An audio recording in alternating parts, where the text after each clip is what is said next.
This is Macro Analytics, delivering frank conversations on global macroeconomics and market analysis, outside the mainstream, featuring discussions and debates between Gordon T. Long, publisher and editor of GordonTLong.com, and his guests.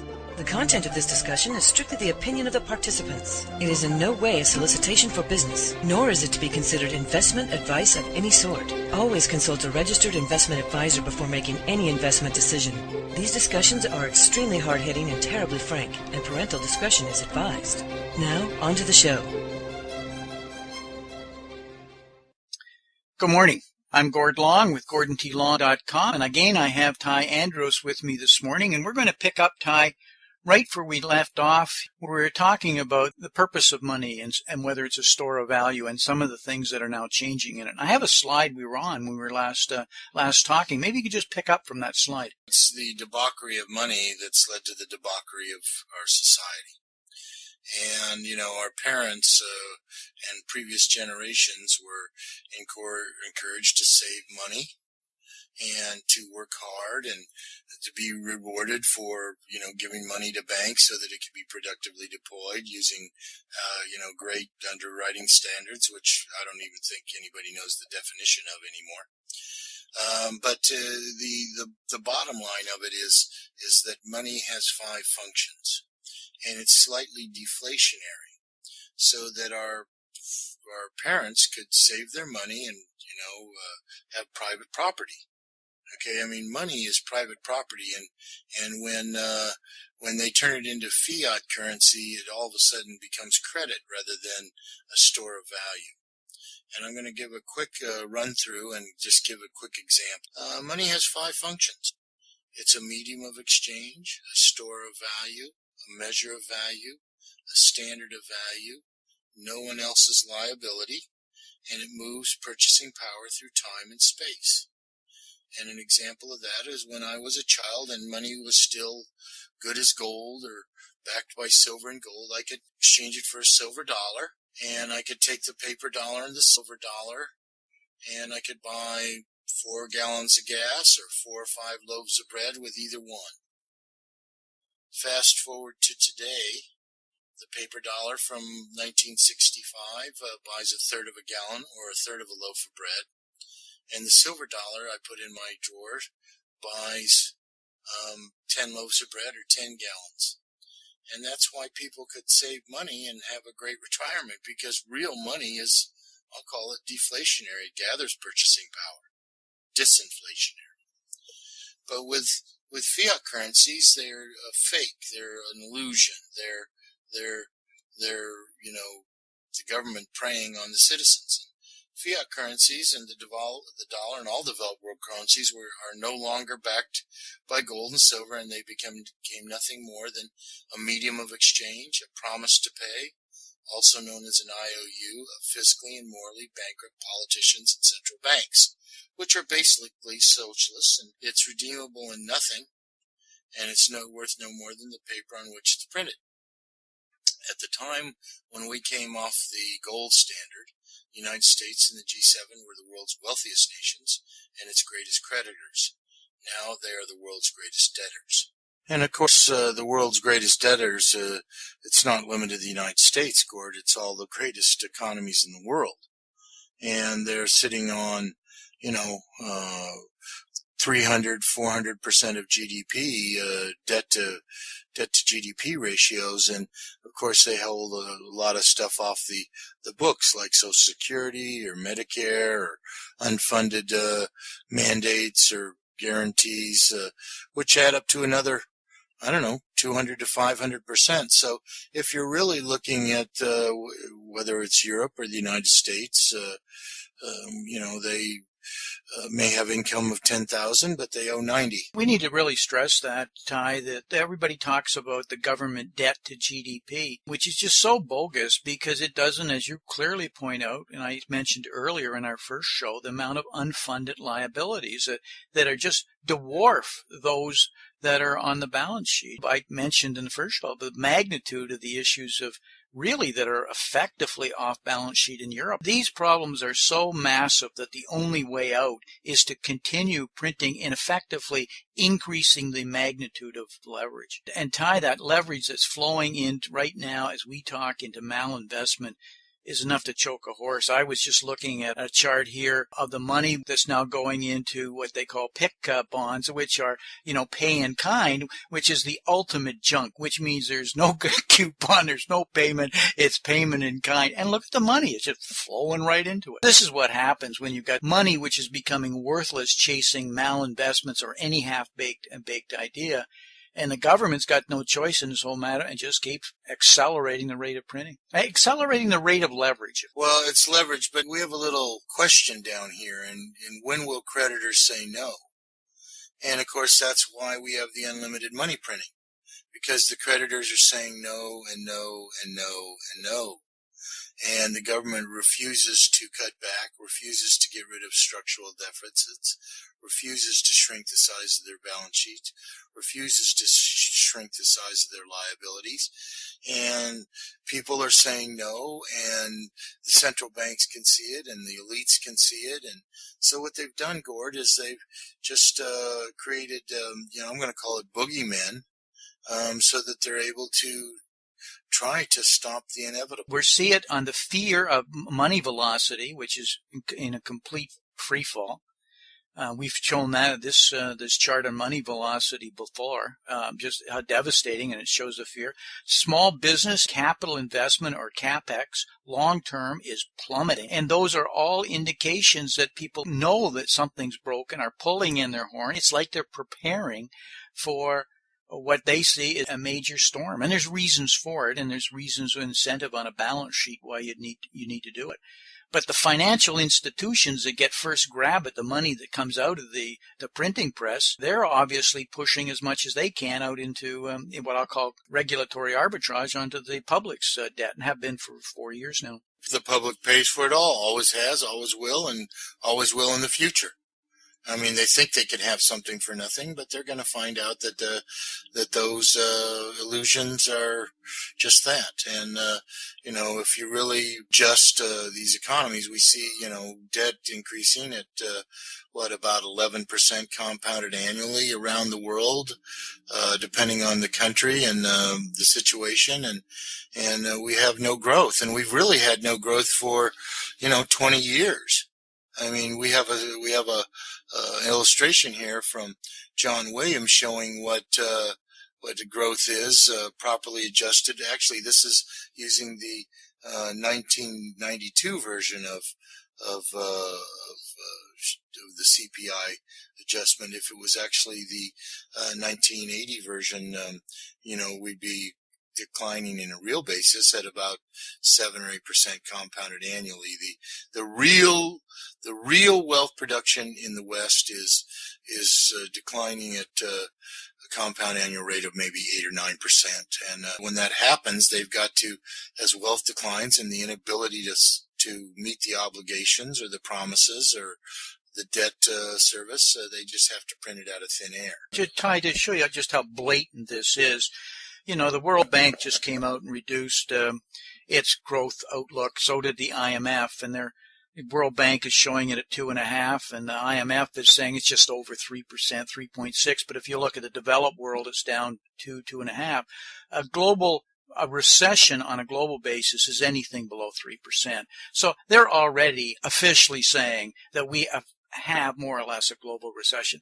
But to support your point you're making, this is based on a ridiculous inflation deflator of 1.8. Ty, they acknowledge that food, and that which is the biggest part of disposable income in a vast majority of the world, is over 10% and much higher. How can we have a deflator of 1.8? It's absurd. It's just a charade to keep the investment going and the cycle going. And by the matter of fact, it comes in very close to the number you just said, somewhere around 7 and 8% of not lack of growth, of contraction. We have contraction happening globally. Contraction. That's different than a slowdown.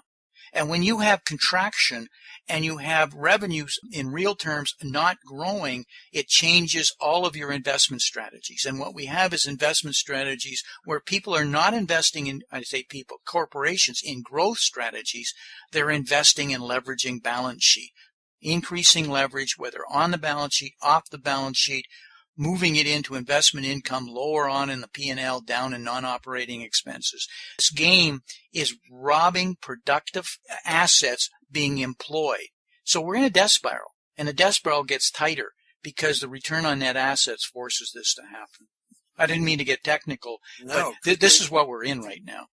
Well, it's just completely correct, and of course it's a noose. It is. And it is just coming around your throats, and of course it's why, poverty is running rampant, and of course poverty is a heck of a disruptive force. What happens with that, Ty, is you correctly pointed out, you begin social unrest. Comes very, very quickly. Comes with poverty, or I'll use the word crushing disposable income, real disposable income. And when that starts to happen, any of the corruptions, the crony capitalism, the unfairness, the inequality that was tolerable before becomes suddenly intolerable. And when that happens, people, it's like a light goes on and they suddenly, self-motivated because of survival, they just rebel. And that's what happened in North Africa. It's beginning to happen in a bigger way in Europe, certainly in the peripherals. And it's coming to a town near you. The cornerstone of all this, Ty, is clearly, since we went on a fiat currency, it's collapsing. But it's hard to see on the surface because all of the currencies most of the currencies are all fiat based, so they're all just shrinking at different rates unless you adjust things in real terms, gold, oil, whatever you want to use as a real asset. But the point I would make, it stems from flawed public policy and flawed political governance. We do not have the leadership and the vision, and they're trapped in, and the policies that have to come out now are dramatic, and there's no will to do it. Well, they're just as much useful idiots as the public are. Well, that's what we have. We have the blind leading the blind right now. They've not studied history, and they don't care about it, even if it's going to lead them to their demise. I mean, quoting Aristotle, poverty is the parent of revolution and crime. And, of course, that's where we're headed. And, the people, we talk about headline numbers and growth numbers, and of course they're all completely illusions. They're just nominal illusions. They are not measures of growth. They're not measures of anything other than, I'll call it a public, inspired, elitist illusion. Okay. And, Lenin used to call, the people that were the product of the school systems useful idiots. But we're coming to one of those flashpoints that Lenin talks about. Here's quoting Lenin, and of course we're right there at this stage.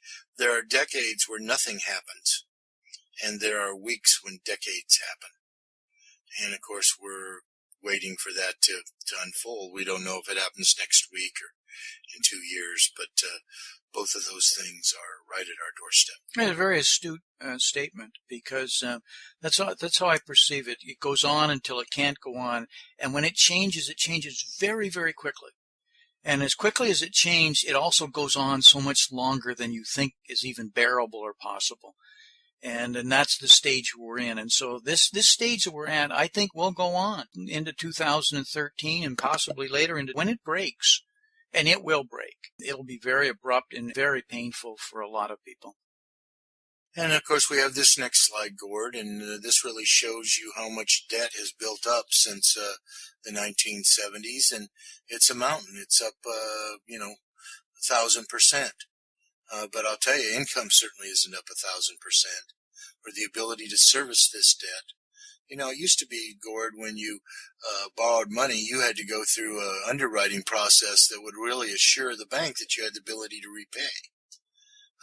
Those underwriting standards have gone the way of the dodo bird. And now you can borrow for vacation or borrow to consume, but they really don't look very closely at your ability to repay. You're absolutely right. And it's because nobody is accountable for the repayment. The banks have changed because they sell the debt. and the debt is passed off to others. And that's what the whole 2008 crisis was about. Like a musical chairs. Well, so who's holding the debt? And therein lies the interesting part right now.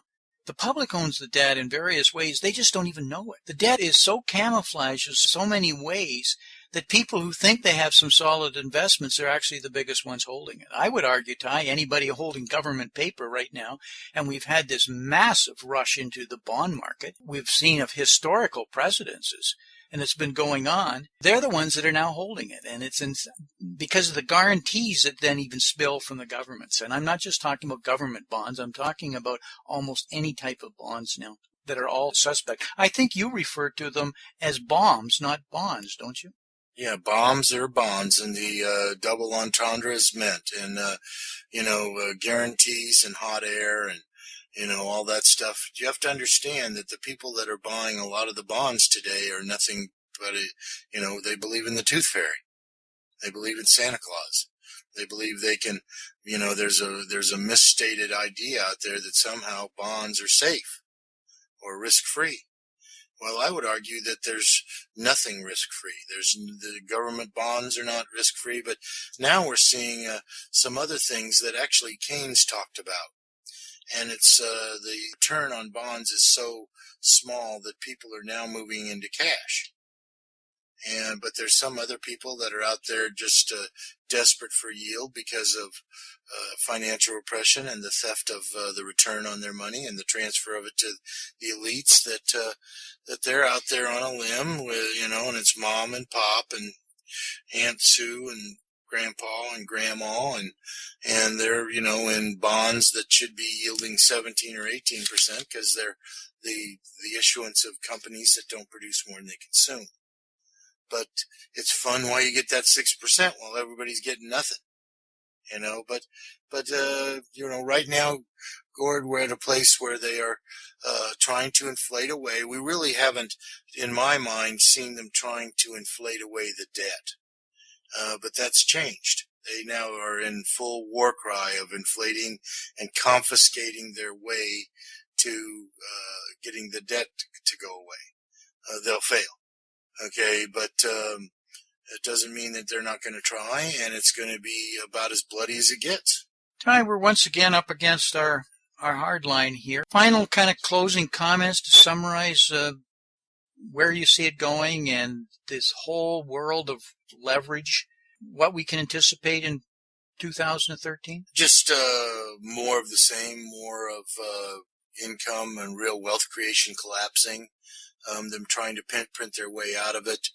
I don't expect any kind of structural reforms to reward wealth creation and prudence. They're going to continue to punish virtuous behavior and reward terrible behavior. These people don't have the ability to conceive of what has to happen. We changed economic models in 1971 as well. And we went from the production of wealth, which built America, as a economic plan, to the consumption of it and use of debt to facilitate it. And that has got to die. And it's going to die. It's, death is a natural process. No one gets to, I can't think of anybody that's cheated death ever in history. And this isn't going to cheat death either. So we're going to just see more of the same and more of, I'll call misery spread widely, more, socialism, more you have an obligation to somebody else to take care of them. It's just all going to come to an ugly end, and then it's going to be like a rubber band. But is the rubber band going to finally snap next year or in 2015? I don't know. Okay, I'm always early to the party, but I think that, we really had a seminal event in the last month with the unlimited bond buying of Drochley and Bernanke, and we know the Bank of England's on board and the Bank of Japan, and so we're staring the income in game in the, but it's going to be ugly, and we're going to have lots of crashes and booms and people.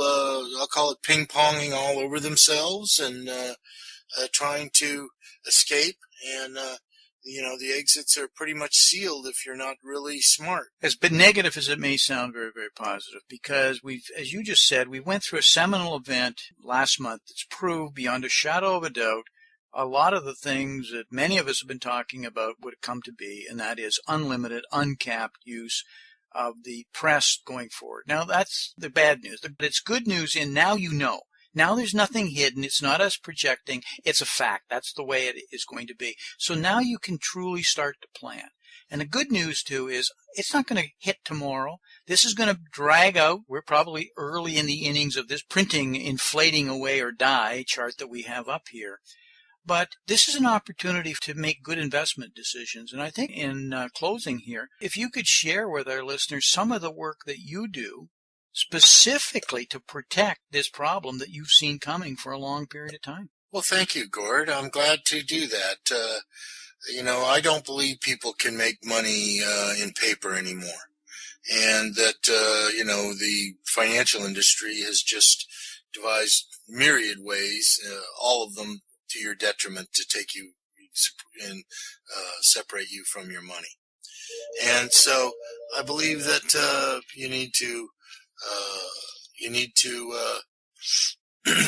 first restore the functions of money. And I have developed a number of techniques for small and large investors where we put gold and silver back behind their dollars. And gold and silver are repricing to reflect the lower purchasing power of what they're denominated in. And so since we've now moved into unlimited money printing, we can really look for gold and silver to, go to the races. But you have to restore the functions of money and create sound money in your portfolio first. And then what you've got to do, Gord, is do the indirect exchange. I'm a manager of managers and an asset allocator, and I work with absolute return managers who are experts at identifying short to intermediate term opportunities, putting the clients into those opportunities, and professionally managing the risk. They're incentive-based managers, so their only incentive is to make money so that they can share in the gains. They want to minimize expenses. They get on the same side of the balance sheet as the client. Some of the other things you need to be doing is figuring out basic industries you can buy that are the things that people use, whether we're in a depression or in a boom. Things that cash flow. Don't go for income from paper whatsoever. Paper's poison, and it's going to be poison until all of this is over. And, I don't know what the new currency will be called, maybe a blue back or red back or whatever, but it's certainly not going to be a greenback. And you have to understand that you can't run into foreign currencies for safety because they're all derivatives of the dollar. The dollar will be the last to fall. And we can, of course, see that in treasury auctions, which are really being taken down by the Fed or foreign central banks or people that are regulated into having to buy them. So don't fall for the illusion of paper, because these people are fighting for their lives. They're just like you and I, and it's the elites versus the public. And the elites have the ability to print money, put things off balance sheet, to avoid the laws, all in an attempt to separate the public from the true bills they're being handed. And so you can get rich. I mean, you're going to get the chance to buy stocks at the greatest buying opportunity in history. And then I would expect a crack-up boom to happen. But I would, Gord, you know how disconnected from reality stocks are. They have nothing to do with the underlying income in the economy anymore. It's all an illusion. And those illusions are going to fall. Make no mistake about it. And other ones are going to, we're going to go through a period of death and winter in our financial system, and then there'll be rebirth in the spring. But for the guys that put themselves together in the right way, it's going to be great. Very volatile. It'll be volatile along the way. There's no such thing as no volatility. There's no such thing. There's no such thing as risk-free investments. Oh, I guess I'm wrong. I would say there is one risk-free investment, and that's gold and silver because it's not somebody else's liability. But you have to, like I said, restore the functions of money before you can even think about investing for profit, because the amount of money they're going to be confiscating and transferring to themselves one way or another is inconceivable, because the bills that they want to pay off by doing the confiscations are multiples larger. And I'm an absolute return alternative investment specialist, and I help people diversify their portfolios into investments that can hold their purchasing power first and then take advantage of markets regardless of which way they go. Ty, we need to wrap. I really appreciate you sharing those insights with our listeners. We don't make investment recommendations here at Macro Analytics, but I know a lot of our listeners just want to get a sense of what people are doing, like yourself, that clearly have a handle around the problem, because there's just nobody talking about what solutions are available. And clearly there are solutions available, and they're out there. Ty, if anybody wants to get a hold of you, how would they do that? Well, if they're interested in having me show them how to diversify and get their portfolios in fighting shape and put together stuff that has the ability to hold its value and grow during this period, then they need to reach me at traderview.com. And they can, and this is a boutique. I definitely talk to the people. My minimum account size really is $100,000, but at $200,000 and above, I can really put together some great stuff. And if they're looking for my intellectual stuff, they can go to tedbits.com and subscribe, and they'll get the newsletter free. And it's on dozens of websites as well, but tedbits.com is where you can find my Austrian analysis, because I'm pure Austrian. I'm not part-time monetarist, part-time Keynesian, part-time whatever. I am a pure Austrian economist, and I'm a pure applied Austrian economist. Ty, as usual, always a pleasure. Always enjoy your views and the chance to talk. So we'll have to break now, but I'm looking forward to our discussion again next month. Talk to you again. Thank you, Gord. Bye. This has been Gordon T. Long, editor and publisher of GordonTLong.com. New recordings are posted regularly and can be found at GordonTLong.com. New show notifications are available through RSS feed, iTunes, and other social networking venues at GordonTLong.com.